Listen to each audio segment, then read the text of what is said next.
आता सबस्क्राइब करा आणि बेलचं बटन दाबा। आज ही पत्रकार परिषद का घ्यावी लागली ही खऱ्या अर्थाने आपल्या सर्वांना माहिती आहे की या दक्षिण रायगडचे माजी जिल्हा प्रमुख रविभाऊ मुंडेंनी परवा इथे पत्रकार परिषद घेतली आणि शिवसेनेला अखेरचा जय महाराष्ट्र केला। अशा पद्धतीत ही पत्रकार परिषद घेऊन आणि पत्रकार परिषद घेऊन त्यांनी जे काही टीका केली ते शांत बसा, त्यांनी काही टीका केली आणि मग त्या टीकेला उत्तर खऱ्याचं उत्तर न म्हणता ते काही चुकीचे बोलले, त्याचं खंडन करण्यासाठी खऱ्या अर्थाने आम्ही आज पत्रकार परिषद घेतली।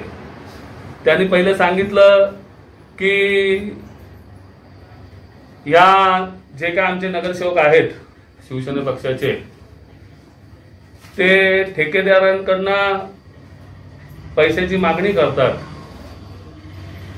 आणि त्या मागणीतून जे काय ठेकेदार आहेत, जे कॉन्ट्रॅक्टर आहेत ते इथे यायला मागत नाही।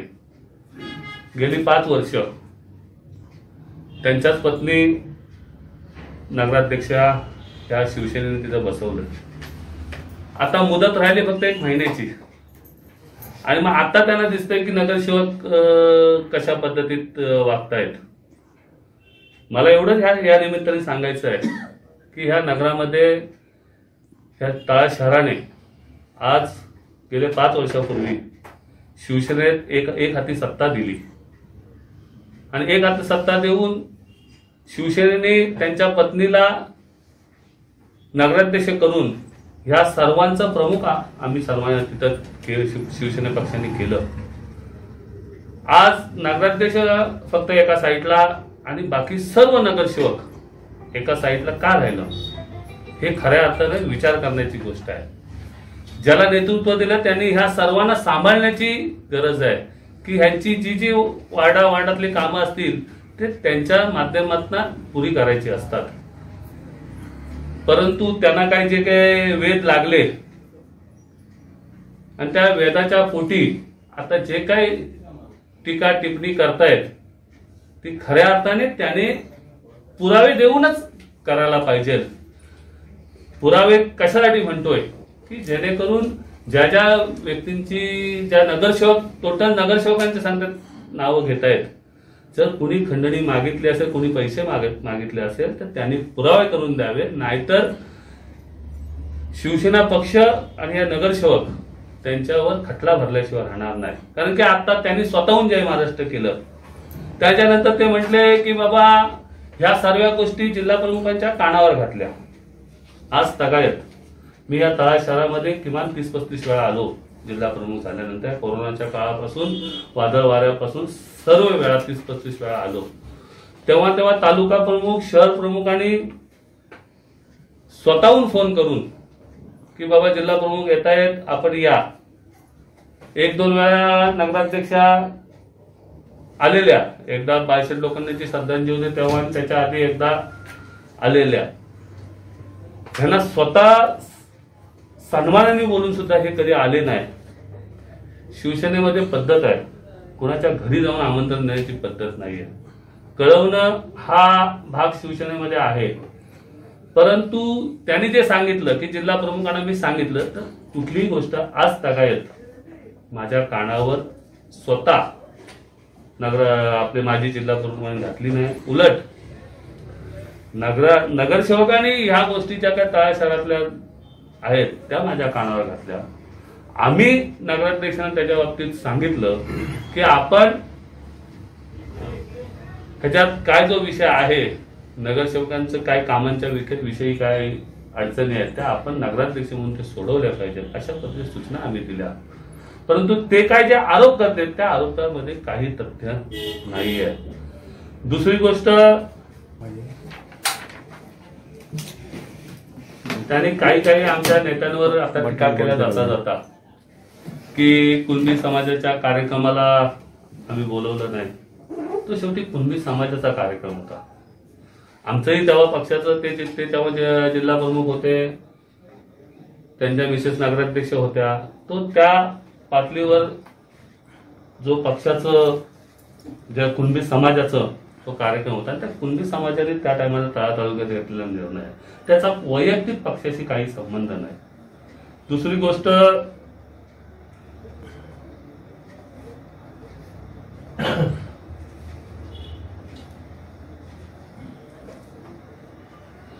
आज सिवदन मतदारसंघाची अवस्था जी 66 मतांनी 77 मतांनी रविभाऊ पराजित झाले, या टायमाला आपण थोडेसे जास्त मतांनी पराजित झालो.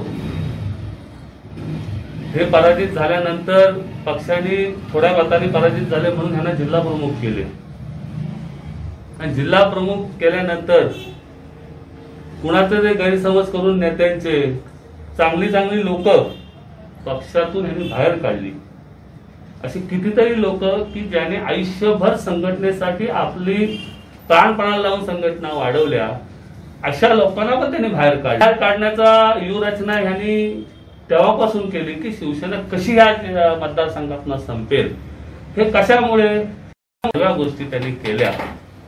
आणि म्हणून आज काय कोणी गेलं म्हणून इथं संघटना संपली असं कोणी समजू नये. कारण की या शिवसेना पक्षाचा तुम्हा सर्वांना इतिहास माहिती आहे.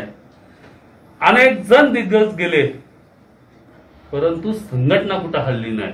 आणि त्याच्यामुळे उद्या ह्यांनी आज जय महाराष्ट्र केलंय तर उद्या ह्यांच्यामुळे संघटना संपेल. आज तुमच्या समोर सर्व नगरसेवक सर्व तालुक्यातील पदाधिकारी आहेत की ह्यातला ह्यांच्याबरोबर एक माणूस जायला तयार नाही का, हाही खऱ्या अर्थानं त्यांनीच आत्मपरीक्षण करणं गरजेचं आहे. आणि एक रस्ता मधल्या आळीतला त्यांनी प्रोसिडिंग लिहिली, त्याच्यावर सह्या केल्या, ठराव घेतले त्यांनी स्वतः, आणि नंतर त्याच्यावर होते ह्या मला माहितीच नाही. सह्या करून ह्यांनी कशा पद्धतीने प्रशासन हे कशा पद्धतीने चालवतायत, हे वाचतायत का नुसत्याच कोऱ्या कागदावर सह्या करतायत, हाही त्याच्यामधला प्रश्न आहे. तर शेवटी कसं आहे, प्रशासन चालवताना सर्व गोष्टींचा अनुभव आणि या सर्व गोष्टींची गरज आहे. काही गोष्टीमध्ये आपण जर आपल्याला त्याच्यामध्ये काही जर कळत नसेल तर इथे नगरसेवक आपले कितीतरी हुशार आहेत. आता वकील आहेत, आपले गटनेते स्वतः वकील आहेत, काही BA झालेल्या नगरसेवक आहेत. ह्यांच्या सर्वांचा जर व्यवस्थित सल्ला घेतला असता तर जी काय आपल्याला अडीअडचणी काय होत्या, आज तो जो रस्ता आहे तो उपनगराध्यक्षांच्या वार्डामधला होता. शेवटी संघटना जर वाढवायची असेल तर आपल्या सर्वांची कामं केल्याशिवाय संघटना वाढत नाही. म्हणून ह्यांनी जो विचार केला होता की संघटना संपवायचं, पण तो तसा पद्धत हे संपणार नाही. दुसरी गोष्ट, पाण्याचा जो प्रश्न आहे मुद्दा मेन, गेले कित्येक वर्ष म्हणजे गेले 6 महिन्यापासून ह्या पाण्यासाठी या तळाशहरातील नगरसेवक असतील आणि इथली सारी जनता असतील नगराध्यक्षांच्या माध्यमातून पाण्याचा प्रश्न सुटावा. आणि शेवटी नगराध्यक्ष हा नगरसेवकांचा प्रमुख असतो आणि जेव्हा जनता आपल्याला निवडून देते तर त्यांचं काम करणं हा आपलं सर्वांचं कर्तव्य असतो. म्हणून हे सर्व उपनगराध्यक्ष, गटनेते असतील, नगरसेवक असतील की तळा शहराला पाण्याची योजना जी काय आपण केलेली आहे जवळजवळ 9.5 कोटीची, ती तात्काळ मंजूर व्हावी यासाठी नगराध्यक्षांनी प्रयत्न करायला पाहिजे. परंतु नगराध्यक्षांनी जाणून बुजून ती योजना साईडला ठेवली. शेवटी उपनगराध्यक्ष, गटनेते आणि नगरसेवक यांनी आमच्याकडे जिल्हा प्रमुख माझ्याकडे आमदार भरतशेठ गोगावले यांच्याकडे संपर्क साधला असता भरतशेठ गोगावले आणि मी शिवसेना जिल्हा प्रमुख, तालुका प्रमुख, शहर प्रमुख यांच्या माध्यमातून ह्या सारे नगरसेवकांना शिंदे साहेबांकडे आम्ही घेऊन गेलो. त्यांनी कुठलाही विलंब न लावता तात्काळ ह्याची मंजुरी देण्यासाठी असे आदेश त्या खात्यातील अधिकाऱ्यांनी दिली आणि शिंदे साहेबांच्या नेतृत्वाखाली, भरतशेठ गोगावलेंच्या नेतृत्वाखाली आम्ही सारे जण ह्या 8 ते 10 दिवसात त्याची जमा आम्ही ह्या तळा शहराला या पाण्याची योजनेची आणून देण्याची व्यवस्था अशा पद्धतीत केली आहे. परवाच्या मुलाखतीमध्ये रवी मुंडे यांनी जे माझ्यावर वैयक्तिक आरोप लावलेले आहेत की मी 20,000ची खंडणी त्यांच्या मिसेसच्या नावाने घेतलेले आहेत. ज्याच्या कोणाकडनं घेतलेले आहेत त्या माणसाचे पुरावे त्यांनी सादर करावे. कारण का खंडणी घेणं, हप्ते घेणं हे आमच्या अखत्यारीत बसत नाही.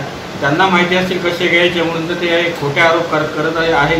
आणि गेल्या 2.5 ते 3 वर्षामध्ये मी स्वतः कुठल्याही कामानिमित्ताने नगरपंचायतीत गेलेलं नाही आहे. कारण का माझी जरी पत्नी नगरसेविका सभापती असली तर ती सक्षम आहे, म्हणून ती एकटी तिथं जाते आणि तिला तिच्या पतीच्या पाठबळाची नगरपंचायतीमध्ये कुठल्याही प्रकारची गरज नाही आहे.